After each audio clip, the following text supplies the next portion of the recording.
So I wanted to be the guy that reported this story right when it came out because it was a really juicy story, and I know if I would have made the video sooner, I probably would have gotten a lot more views, but I wanted to keep integral and more information to come out before I posted on this story. And the story is that PlayStation is hiring for a senior role for multi-platform productions. So this is essentially what their job is going to be. In the description of the job posting that they had, reporting to Vice President Commercial Management as Senior Director of Multi-Platform and Account Management. You will play a critical leadership role in shaping and executing the global commercial strategy for PlayStation Studio Software's titles across all digital platforms beyond PlayStation hardware, including Steam, Epic Games Store, Xbox, Nintendo, and mobile. This role is accountable for optimizing title profitability, ensuring cross-function alignment, and leading a high-performing team focused on multi-platform expansion, mid-range commercial planning, and platform partner management. And of course, this got the internet going wild. People are speculating as to what's going to happen. Is Sony going to be putting all their games on multi-platforms? And is this the end of first-party games as we know it? And so here's a couple of facts before we get into if this is the end of first-party titles as we know it. The truth is that the PlayStation CEO said that the console business is not really growing. It's either shrinking or staying at the 100 million user base that it's been for the longest time. While, yes, the user base from the PS4 to the PS5 is combined, they have to figure out ways to grow even further because a business that stays roughly 100 million units and doesn't really grow beyond that, like, I think they would be happy if it was 200 million, even 250, they would be really, really happy at that point. But a business that stays at that rate, if you're not growing, you're more than likely shrinking and losing to your competitor in some kind of way. And here's another fact. The truth is that multi-platform strategy works. A quote from the gaming business, Microsoft Forza Horizon 5 was published on the PS5 in April. Having initially launched in 2021 for Xbox and PC, the PS5 release helped the game reach number 3 in May in the US and was still going strong at number 6 in June. It is now the 11th best-selling game of the year in the country and one of the best-selling PS5 games worldwide. Meanwhile, Stellar Blade was a PS5 exclusive for 2024 that transitioned to the PS5 in June this year. As a result, the Sony game rose from number 185 in May to number 5 in June in the US charts. So it's not like this strategy doesn't work. If you want your IPs to have more eyes on it, you more than likely want to have it multi-platform. And to continue quoting the business gaming, they interviewed a marketing director, Matt Piscatella, who said, "We've been seeing this now for a year or so. Every month you're seeing a game pop up that's been gone for a while. And you're like, how did that happen? Well, it came out on another platform." People who buy hardware systems these days, they're doing it because of the ecosystem, because they're friends with this. You're not going to get people to transition consoles because of exclusives anymore.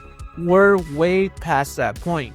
People are enriched into other systems and are bringing the content to them is the only way to win.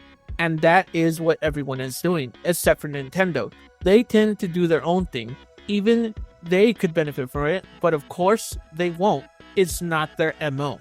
And this is the one thing that I keep hearing from everybody that has a PlayStation or like somebody who's trying to argue against having multi-platform like on everything, is that, well, Nintendo doesn't do it. Well, PlayStation and Xbox are not Nintendo. Like, Nintendo literally is, when you hear Nintendo, you hear video games. When you hear Xerox, you hear copies. When you hear Google, you hear internet search, right? So it's like Nintendo has established itself as like a fortified area that they could really screw up and not really make any good consoles for the next 20, 30 years, and they'll be fine. Nintendo is Nintendo. Look, I'm the type of person that wants games to be on all platforms. But the truth of the matter is, what I want isn't necessarily going to have any input of what I believe and what other sources are saying is going to happen. Now, we've seen sources come out that say that people are kind of overreacting over a job listing. Doing a job listing judgment of what a business is going to do in totality is really not a smart idea to do. And people are like, yeah, that's more than likely not going to happen. What you're going to see is more of these games that PlayStation wants to kick the tires on, like kind of like Hot Shot Scoff, which in my opinion is an amazing game. If you haven't played Hot Shot Scoff, you should go play it. It's one of my favorite sports games. It should be on multiple platforms. It's kind of like MLB The Show, where it's like, why is that only on PlayStation? Like, that doesn't make any sense.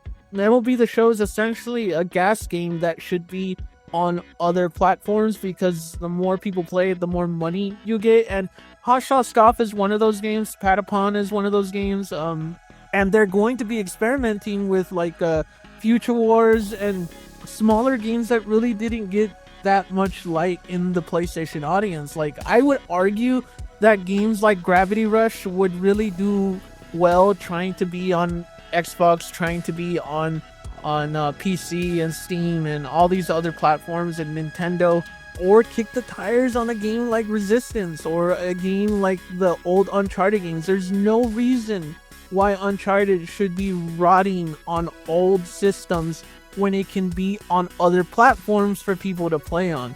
And this is a perfect opportunity for other publishers who have games that they really want to see if there's another audience out there and make some money off of it. And I guarantee you, if people hear, hey, that PlayStation exclusive title that you heard of a long time ago is getting new eyeballs on Xbox, that is money. However you cut it, that is money in a corporation's pocket. And not only does it put money in your corporation's pocket, it puts eyeballs on Sony Computer Entertainment. Every time that logo pops up on Xbox, on Steam, people are going to be like, hey, that's the PlayStation game. I wonder what other games they make. Oh, they make God of War that's only on PlayStation, or they make God of War Ragnarok, which is not going to come out for another year. And if you buy a PlayStation, they have all these other exclusives that you can play, and they're constantly updating their ecosystem. They have a pretty okay interface. My friends have it. That gets more people to buy your system, which increases your ecosystem as a whole. Now, in the future, you're more than likely going to see PlayStation put their giant exclusives eventually on other ecosystems.